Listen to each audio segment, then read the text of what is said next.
Hello दोस्तों, हमारे channel Nobel study में आपका स्वागत है। तो आज जो हम टॉपिक लेके आए हैं, देख रहे हैं ऊपर, मिट्टी के प्रकार यानी टाइप ऑफ सॉइल्स। तो इसमें देखिए मेन जो चीज़ है वो सारे कवर करेंगे, जितने भी एग्ज़ाम के रेस्पेक्टिव से आपको पूछे जाते हैं एग्ज़ाम में, वो हम देखेंगे। तो देखिए सबसे पहले जानना होता है कि टाइप्स ऑफ इंडिया में जो है कितने तरह की मिट्टी पाई जाती है। तो देख लेते हैं यहाँ पर। देखिए टाइप्स ऑफ मिट्टी में एक तो होता है जलोढ़ मिट्टी, इसमें दो नाम होता है, एक खादर एक बांगर। तो देखेंगे नेक्स्ट स्लाइड में। उसके बाद एक होता है काली मिट्टी होता है। उसके बाद होता है लाल मिट्टी, रेड सॉइल। और चौथा जो होता है लेटेराइट मिट्टी होता है, और इसको बलुई मिट्टी कहते हैं, लेटेराइट। इसके बाद 5 आता है रेतीली या रेगिस्तानी मिट्टी, डेजर्ट सॉइल इंग्लिश में बोलते हैं इसको। अब देखिए जो मेन कवर करना है, जो एग्ज़ाम की रेस्पेक्टिव से पूछे जाते हैं, वो आपका है तत्वों की मात्रा।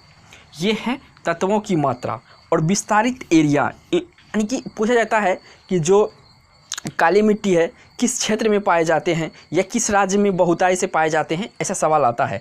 और सबसे इम्पोर्टेंट जो है सी, उपनाम।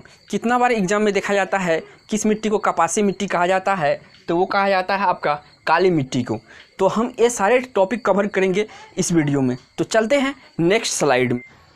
तो ये आ गया जलोढ़ मिट्टी, काली मिट्टी। सबसे ज़्यादा जो इम्पोर्टेंट है वो है जलोढ़ और काली मिट्टी। ये यहाँ से सवाल एग्जाम में बनते हैं। तो देखिए जलोढ़ मिट्टी जो है, इस दोमट या कछारी मिट्टी के नाम से भी जाना जाता है, नदियों द्वारा लाई जाती है। विशेष जो जैसे गंगा हो गया, आपका सिंधु हो गया, ब्रह्मपुत्र हो गया, ये नदी जब बाढ़ लाती है तो अपने साथ पहाड़ से क्या लाती है, मिट्टी लाती है। और ये मिट्टी मैदानी भागों में आके जम जाती है और वहाँ पर ये जलोढ़ के नाम से जानी जाती है।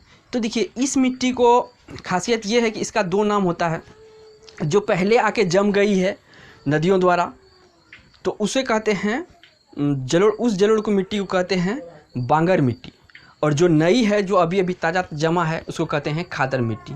तो देखिए, तो ये जो किस क्षेत्र में ज़्यादा पाए जाते हैं, देश के उत्तरी मैदान में पाई जाती है। जैसे गंगा के मैदान भाग है, ठीक। उसके बाद मुख्य नदी है सिंधु, गंगा, ब्रह्मपुत्र। इनके पानी के बहाव के द्वारा जो है ये आपको लाई जाती है मिट्टी। राजस्थान के उत्तरी भाग, पंजाब, यूपी, बिहार, पश्चिम बंगाल तथा असम, भारतीय प्रायद्वीप के दक्षिणी भाग। अन्य नाम क्या क्या है इसका, तो देखिए अन्य नाम है बांगर और खादर, 2 नाम से जाने जाते हैं। मात्रा इसमें पोटास और चूने की जो मात्रा है बहुत ज़्यादा होती है। और इसमें जो कमी होती है इस आपका जलोढ़ मिट्टी में, ये नाइट्रोजन, फॉस्फोरिक एसिड, ह्यूमस की कमी होती है आपका जलोढ़ मिट्टी में। तो देखिए अब है काली मिट्टी। काली मिट्टी, इसकी विशेषता है कि यह नमी को अधिक समय तक बनाए रखते हैं।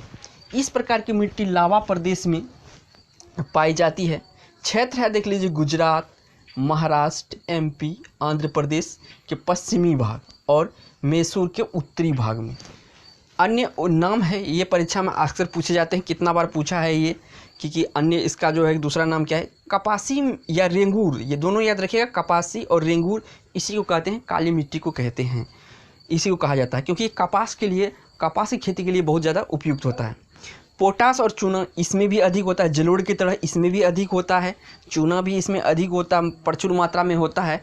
लेकिन जो कमी होता है, नाइट्रोजन की कमी होता है और फॉस्फोरिक एसिड का कमी होता है और ह्यूमस की कमी होता है। तो ये सब चीज़ कमी है इसमें। अब चलते हैं नेक्स्ट स्लाइड में, जो बाकी बचे हुए हैं उसको भी देख लेते हैं। लाल मिट्टी और लेटेराइट मिट्टी, रेगिस्तानी मिट्टी, 5 प्रकार की जो मिट्टी है इम्पोर्टेंट है। तो देखिए यह चट्टानों की कटी हुई मिट्टी है।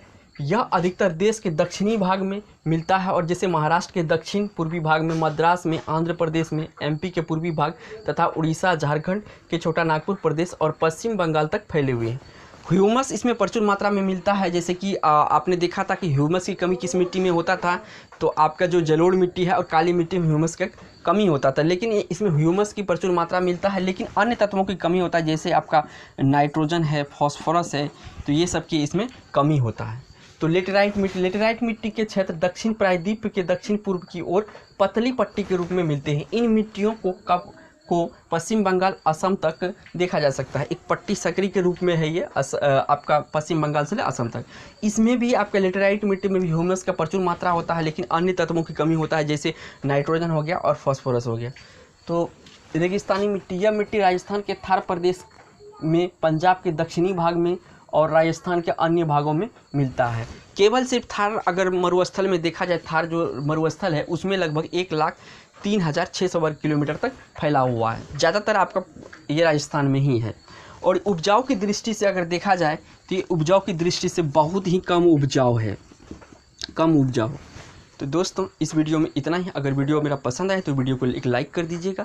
अगर आप अभी चैनल पर हमारे नए हैं तो चैनल को सब्सक्राइब कर लीजिएगा। तो फिर मिलेंगे नेक्स्ट वीडियो में। जय हिंद, जय भारत।